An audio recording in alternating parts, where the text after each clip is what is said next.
सबसे अच्छा भाग भाग 14 यानी कि संघ एवं राज्य लोक सेवा आयोग, जिसका टारगेट हर स्टूडेंट को है। ओके, और हमें वही पढ़ने को आ गया यानी कि यूपीएससी।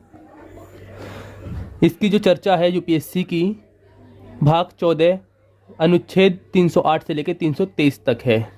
इसका नाम है संघ एवं राज्य लोक सेवा। संघ एवं राज्य लोक सेवा। तो इसके हम पहले इतिहास देखते हैं। लॉर्ड मैकाले की सिफारिश पर 1855 ईस्वी में डलहौजी के शासन में लंदन में सिविल सेवा की परीक्षा आयोजित की गई।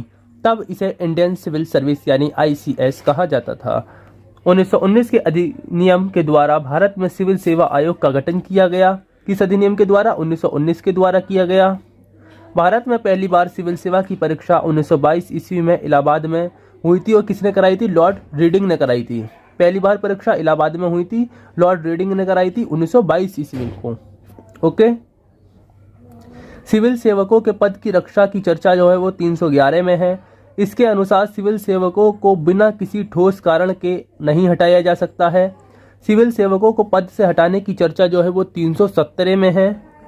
इसके अनुसार इन्हें हटाने के लिए न्यायालय में कदाचार यानी करप्शन का मुकदमा चलाना होगा। उस आधार पर इन्हें हटाया जाएगा। और कौन हटाएगा? राष्ट्रपति हटाएगा। 312 में कहा गया है कि अखिल भारतीय सेवा के सर्जन करने का जो अधिकार है राज्यसभा जो है वो संसद को देती है, और दोनों मिलकर अखिल भारतीय सेवाओं का सर्जन यानी कि निर्माण करते हैं। ओके, अब हम 308 से लेकर, जैसे कि यहाँ पर लिखा हुआ है 308 से 323 तक, ये बाद में देखेंगे, लेकिन जो मेन ट्रिक के हिसाब से हम याद कर सकते हैं, जो मेन पॉइंट है, मेन चीज़ के मेन जो अनुच्छेद है, आर्टिकल्स हैं, उन्हें याद कर लेते हैं। फिर 308 से लेकर 323 तक भी देख लेंगे। ओके, तो इतना याद रखो बस। 14 ISPCS, 14 ISPCS, कितने ISPCS हैं? 14, भाग 14 हो गया। 311, जिसमें 311 IAS हैं, 311 IAS हैं, 311 कौन है? IAS, 311 IAS, 311 IAS। ओके, तो इसमें संघ एवं लोक सेवा आयोग की पदावधि वगैरह के बारे में, जो सिविल सर्विस सर्वेंट की जो हैसियत है उसका पदच्युत किया जाना या पद से हटाया जाना, इसकी चर्चा है 311 में। कितने IAS हैं? 311। ओके, 312 अखिल भारतीय सेवा, ये तो हर किसी को याद पहले से ही होगा। 312 अखिल भारतीय सेवा, 312 अखिल भारतीय सेवा। अब 315, ये भी इंपॉर्टेंट है। तो इसमें क्या है कि इसमें संघ एवं राज्यों के लिए लोक सेवा आयोग की चर्चा है 315 में।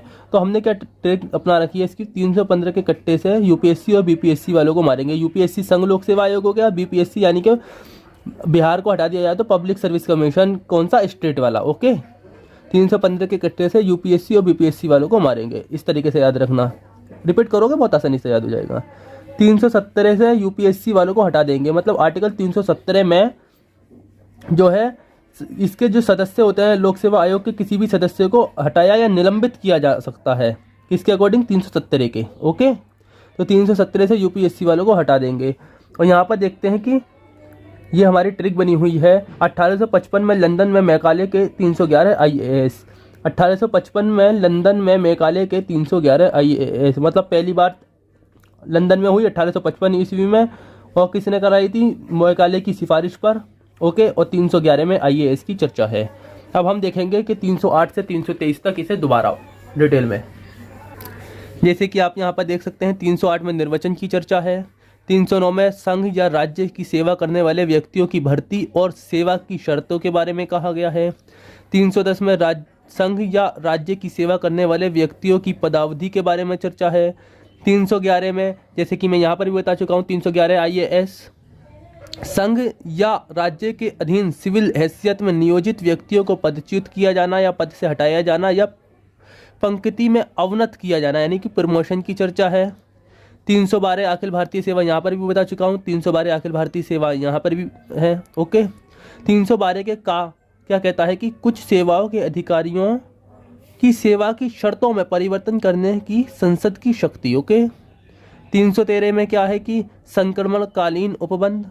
314 में कतिपय सेवाओं के पहले से सेवारत अधिकारियों की सुरक्षा से संबंधित प्रावधान, लेकिन अब इसे निरस्त कर दिया गया। ओके, अब आ जाता है कि लोक सेवा आयोग 315 14 तक पढ़ लिया हमने। 315 देखते हैं। हमने यहाँ पढ़ा था कि 315 के कट्टे से यूपीएससी और बीपीएससी वालों को मारेंगे, यानी कि संघ और राज्य वालों को। ओके, तो हम देखते हैं संघ और राज्यों के लिए लोक सेवा आयोग। ओके, 316 में क्या है कि सदस्यों की नियुक्ति और पदावधि। लोक सेवा आयोग के सदस्यों की, ये आपको पहले ही लिखा हुआ है यहाँ पर लोक सेवा आयोग। ओके, लोक सेवा आयोग के सदस्यों की नियुक्ति और पदावधि के बारे में। 317 मैंने यहाँ पर भी लिखा हुआ है, 317 से यूपीएससी वालों को हटा देंगे। तो यहाँ 317 में कहा गया है कि लोक सेवा आयोग के किसी भी सदस्य को हटाया जाना और निलंबित करना। ओके, 318 में आयोग के सदस्यों और कर्मचारी वृंद की सेवाओं की शर्तों के बारे में विनियम बनाने की शक्ति। 319 आयोग के सदस्यों द्वारा ऐसे सदस्य न रहने पर पद धारण करने के संबंध में प्रतिषेध। 320 लोक सेवा आयोगों में कृत्य। 321 लोक सेवा आयोगों में कृत्यों का विस्तार करने की शक्ति। 322 लोक सेवा आयोगों का व्यय मतलब आयोग के व्यय मतलब जो खर्चा होता है। 323 लोक सेवा आयोगों के प्रतिवेदन। ओके, अब हम यहाँ पर देखेंगे कि हमने जो पॉइंट ऑफ व्यू ले रखे थे, मेन पॉइंट जो होते हैं वो ले रखे हैं हमने। इसे देखेंगे, सेवाओं की नियुक्ति, वेतन, क्षेत्राधिकार और उदाहरण। सेवाएं कितने प्रकार की होती हैं? 3 प्रकार की। एक तो अखिल भारतीय सेवा, एक केंद्रीय सेवा, एक राज्य सेवा। अखिल भारतीय सेवाओं की नियुक्ति कौन करता है? केंद्र। और केंद्रीय सेवाओं की भी केंद्र ही करता है, जबकि राज्य सेवाओं की राज्य करता है। अब अखिल भारतीय सेवाओं और केंद्रीय सेवाओं की जब नियुक्ति केंद्र कर रहा है तो वेतन कौन देगा? केंद्र ही देगा। और इसका क्षेत्र अधिकार कौन सा होगा? जब केंद्र के हाथ में तो पूरा भारत होगा। अब ये देख लेते हैं कि ये उदाहरण के लिए कौन कौन से क्षेत्र हैं। IPS, IAS, IFS, railway, bank, SSC, IFC, PO, जितने ये होते हैं ये अखिल भारतीय कौन से हैं इसमें? ऊपर वाले आईपीएस, आईएएस और आईएफएस। ओके, और केंद्रीय कौन से हैं? Rail, bank, PO, SSC, IFC. Okay, तो इनका वेतन भी कौन करेगा? केंद्र। अब राज्य की देख लेते हैं कि राज्य के कौन कौन सा क्षेत्र अधिकार है, क्या है। राज्य सेवा जो होती है इसका नियुक्ति राज्य करता है, तो वेतन भी जाहिर सी बात है राज्य ही देगा। और इसका क्षेत्र अधिकार क्या होगा? राज्य में ही होगा। जैसे कि पुलिस, बीएसएससी, बीपीएससी जो स्टेट पीसीएस होता है। ओके, अनुच्छेद 315, इसमें संघ लोक सेवा आयोग यानी कि यूपीएससी तथा राज्य लोक सेवा आयोग बीपीएससी यानी कि पीसीएस की चर्चा है। इनकी जो अध्यक्ष की नियुक्ति है वो क्रमशः राष्ट्रपति तथा राज्यपाल करते हैं। मतलब जो आईएएस होंगे उनकी नियुक्ति कौन करेगा? राष्ट्रपति। और जो पीसीएस होंगे उनकी नियुक्ति कौन करेगा? राज्यपाल। ये 65 वर्ष की आयु या 6 वर्ष तक कार्य पद पर रहते हैं। ये 65 वर्ष की आयु या 6 वर्ष कार्यकाल तक रहते हैं। ओके, इसका जो अध्यक्ष है कितने वर्ष तक? 65 वर्ष की आयु तक रहेगा या 6 वर्ष तक कार्यकाल तक रहेगा। ओके, इनका मुख्य कार्य विभिन्न प्रतियोगी परीक्षाओं को आयोजित करना है। संघ लोक सेवा आयोग के अध्यक्ष तथा सदस्य जब तक पद से त्यागपत्र दे देते हैं या हटाया जाता है तो वे किसी भी सरकारी पद को ग्रहण नहीं कर सकते। ऐसा नहीं है कि उसे त्याग पत्र दे दिया या पद से हटा दिया तो वो किसी और जॉब को कर सकता है, फिर वो किसी जॉब को नहीं कर सकता भारत सरकार की। संघ लोक सेवा आयोग राज्य लोक सेवा आयोग को दिशा निर्देश देते हैं तथा उनके वार्षिक रिपोर्ट की भी जांच करते हैं। जैसे कि यूपीएससी है, वो जैसे मान लो कि उत्तर प्रदेश यानी कि यूपी पीसीएस की जांच करेगी और दिशा निर्देश भी देगा। राज्य लोक सेवा आयोग के सदस्य पदोन्नति यानी प्रमोशन के बाद संघ लोक सेवा आयोग में जाते हैं, अर्थात ये दोनों आपस में ही संबंधित हैं।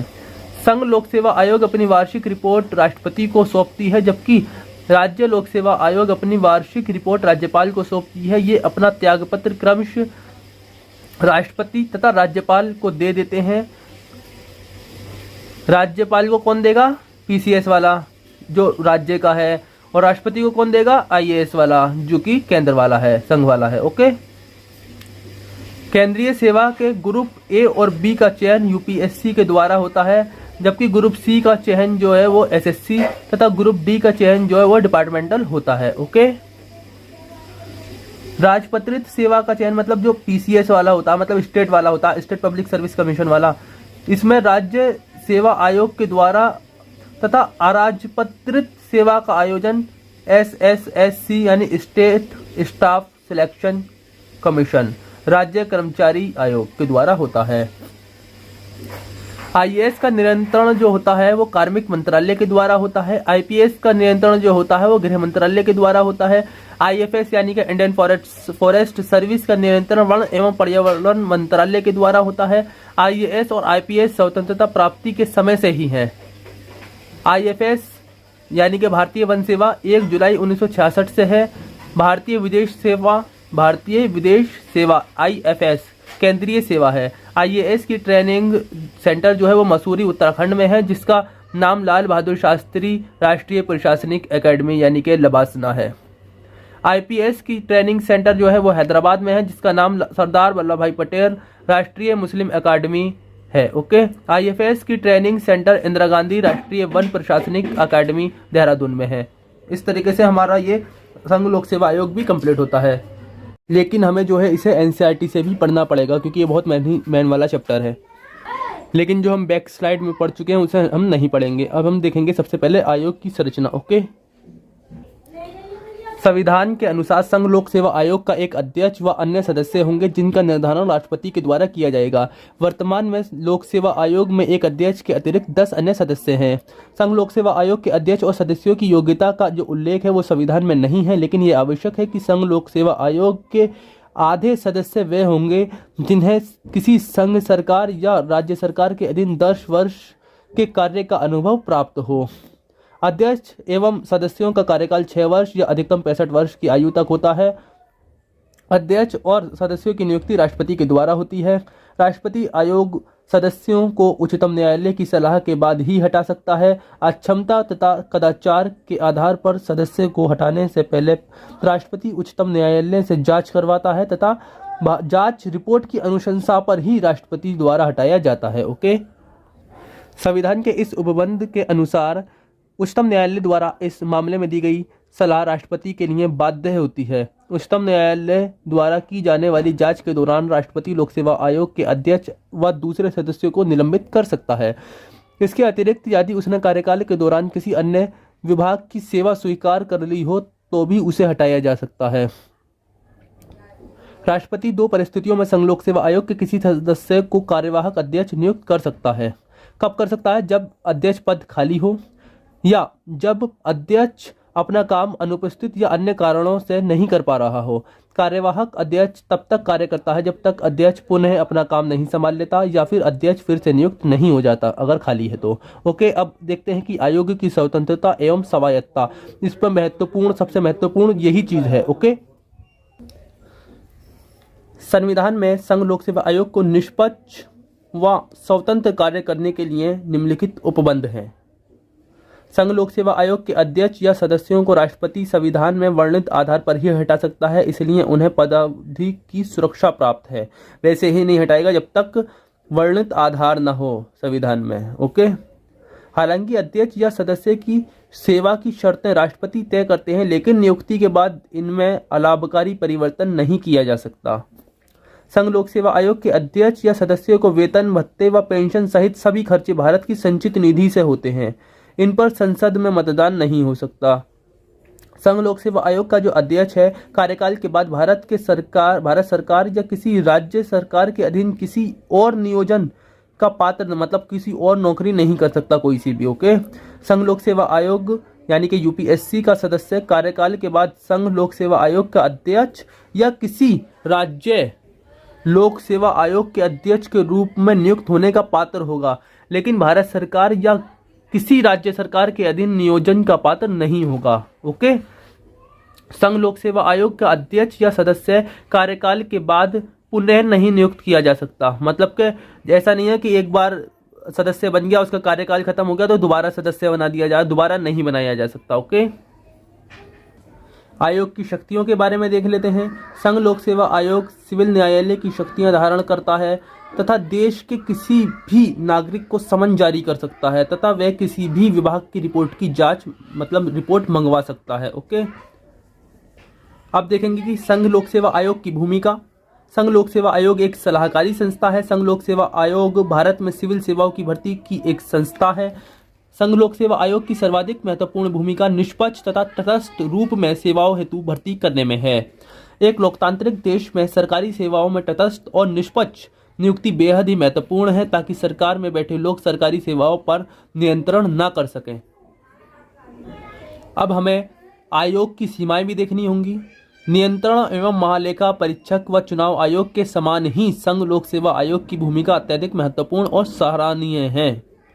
यद्यपि संघ लोक सेवा आयोग की निम्नलिखित कमियों की तरफ ध्यान दिलाया गया, जैसे कि सरकार ने नौकरियों में आरक्षण प्रदान करते समय संघ लोक सेवा आयोग से परामर्श ही नहीं किया।